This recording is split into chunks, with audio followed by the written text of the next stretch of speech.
Feeder ক্যানেল থেকে উদ্ধার অজ্ঞাত পরিচয় ব্যক্তির মৃতদেহ। বৃহস্পতিবার মুর্শিদাবাদের ফারাক্কা ব্লকের আন্দুয়া ফেরিঘাট সংলগ্ন ফিডার ক্যানেলে মৃতদেহ ভাসতে দেখে স্থানীয় বাসিন্দারা। ফারাক্কা থানার পুলিশকে খবর দেওয়া হলে তারা এসে মৃতদেহ উদ্ধার করে এবং ময়না তদন্তের জন্য পাঠায়।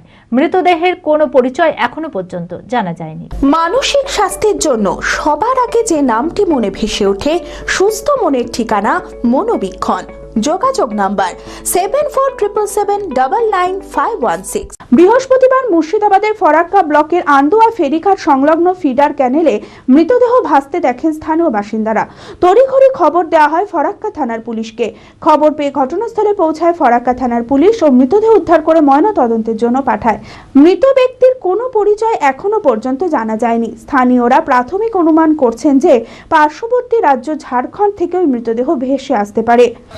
এই রাস্তা দিয়ে যাচ্ছিলাম এনটিপিসির দিকে, দেখছি কি এভাবে বডিটা ভেসে যাচ্ছে। গঙ্গাতে আমরা দেখলাম, ফিডার খেলাম গঙ্গাতে দেখছি ভেসে যাচ্ছে। ভাবছিলাম যে হয়তো ওদিক থেকেই গঙ্গাতে ভেসে আসছে, মানে ঝাড়খণ্ডের ওদিক থেকেই মনে হচ্ছে বডিটা ভেসে এসছে। হ্যাঁ, এখানেই ঘুর খাচ্ছে, প্রায় অনেকক্ষণ ধরেই ঘুর খাচ্ছে। আমরা প্রায় 5-7 মিনিট থেকে এখানেই দেখছি বডিটা ঘুর খাচ্ছে। ফারাক্কা থেকে কেদার প্রামাণিকের রিপোর্ট, TV24 বাংলা।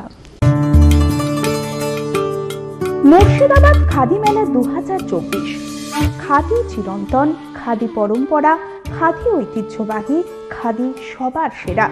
মুখ্যমন্ত্রী মমতা বন্দ্যোপাধ্যায়ের অনুপ্রেরণায় অনুষ্ঠিত হতে চলেছে মুর্শিদাবাদ খাদি মেলা 2024। আয়োজনে খাদি ও গ্রামীণ শিল্প পর্ষদ। স্থান 20 নম্বর ব্যারাক স্কয়ার, বহরমপুর, মুর্শিদাবাদ। 22 ডিসেম্বর থেকে 6 জানুয়ারি পর্যন্ত চলবে মুর্শিদাবাদ খাদি মেলা, দুপুর 1টা থেকে রাত্রি 9টা পর্যন্ত। জেলার ঐতিহ্যবাহী খাদি, সিল্ক, তসর, গরজ, স্বর্ণচুরি, বালুচুরি ছাড়াও থাকছে বিভিন্ন জেলার প্রসিদ্ধ হস্তশিল্প সামগ্রীর বিপুল সম্ভার। কেনাকাটায় ডেবিট ও ক্রেডিট কার্ডের সুবিধা রয়েছে। ফ্রি হেলথ চেকআপ ক্যাম্প, প্রবেশ অবাধ।